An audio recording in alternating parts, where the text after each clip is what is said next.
richesse, on s'en va vers le Golden Age. Bon, le Canada, ça se peut que ça prenne plus de temps un petit peu là. Donc, ça se peut qu'on arrache un petit peu. On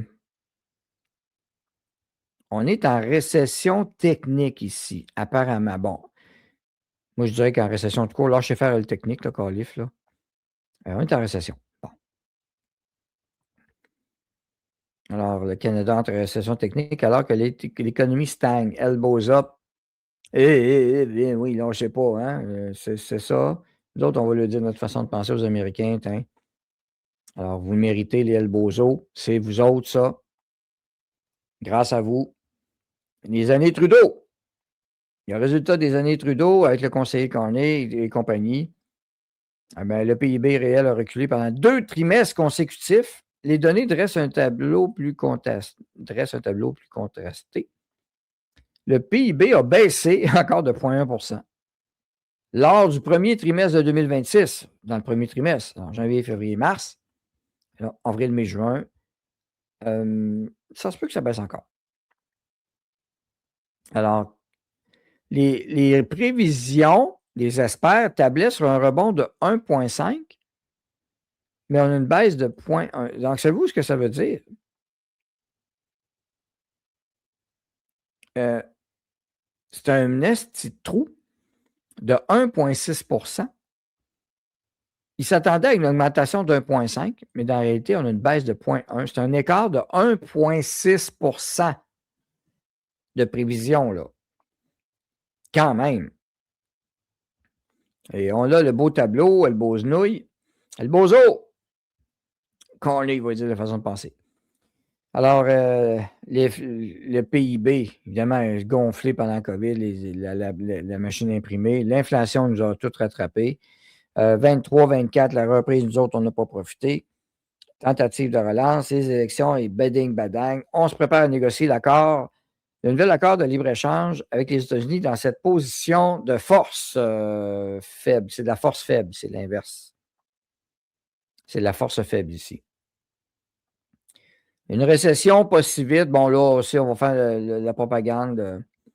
Non, c'est pas si pire que ça. C'est pas de récession, là. C'est une récession technique. OK, là? Une récession technique. Paniquez pas.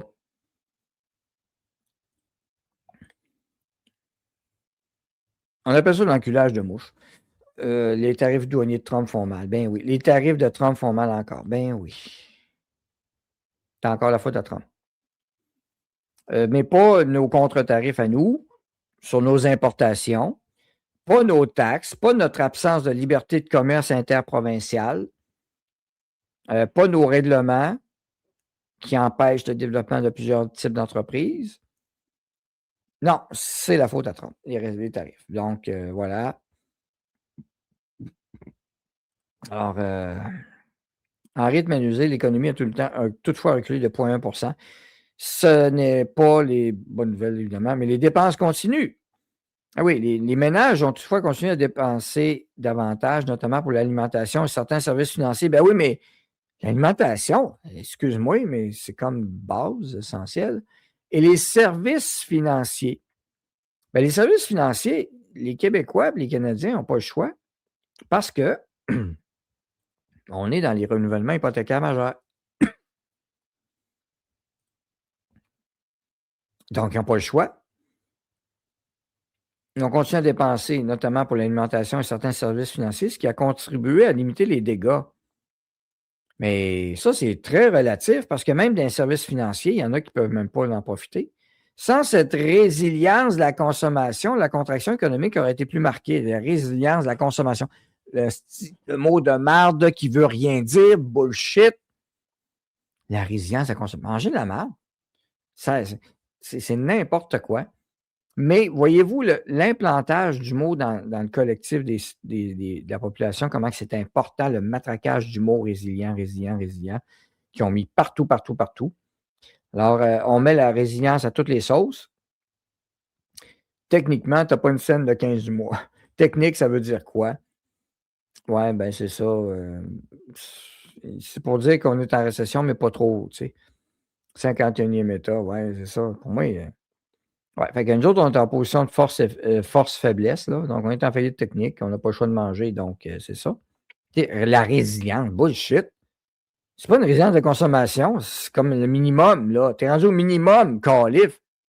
Quand tu es rendu que c'est le minimum qui sauve d'une récession, excuse-moi, là, ça va pas bien, là, OK?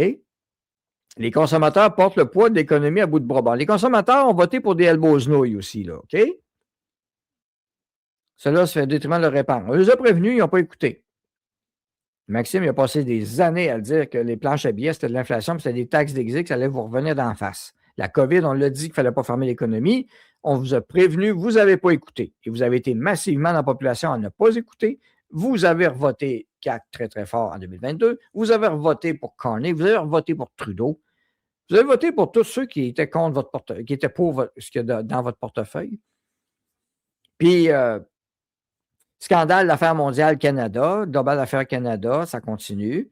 Vous avez évidemment aussi l'aide à l'Ukraine. Fait que les hypocrites des conservateurs fédéraux qui essaient de blâmer tout sur les libéraux, vous êtes complices. Vous autres aussi.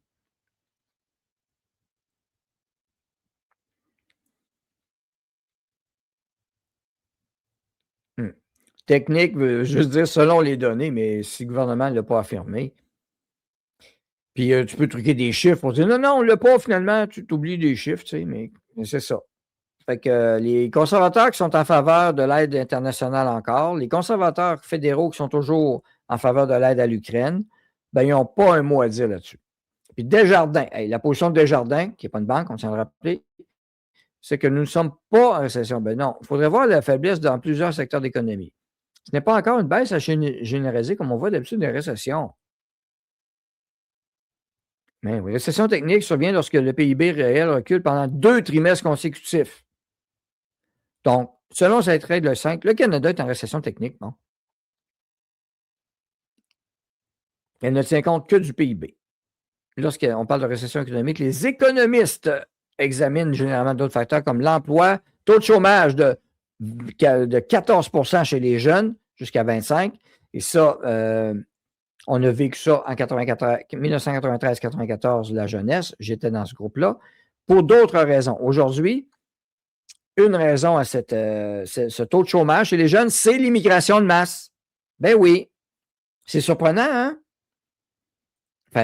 Qui aurait pensé ça? Qu'engager beaucoup, beaucoup d'immigrants, ça allait nuire aux jeunes qui voulaient entrer sur le marché du travail. Hein? Ben voyons. Je comprends pas, mais qu'est-ce qui se passe? C'est ça.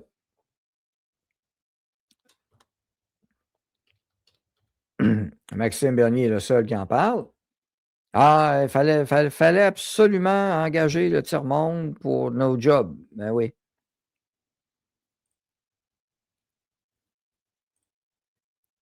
La Banque du Canada. Non, c'est pas des complotistes, là. C'est pas Daniel Brisson, mais c'est pas Maxime Bernier, là. La Banque du Canada qui attribue la hausse de l'immigration à l'aggravation de la crise de chômage chez les jeunes. Ah oui. Les jeunes Canadiens, blancs de souche en passant, vous pouvez enlever le gars qui est d'origine chinoise à gauche, puis l'autre aussi, les autres qui se trouvent une job. Là, OK? Là, ils essaient de dire les jeunes Canadiens en fait. Non, non, les jeunes Canadiens blancs. OK? On va nommer les affaires, là, OK? Comme du monde, là. OK? Si vous êtes de minorité ethnique, vous travaillez. Alors, laissez faire de voir une annonce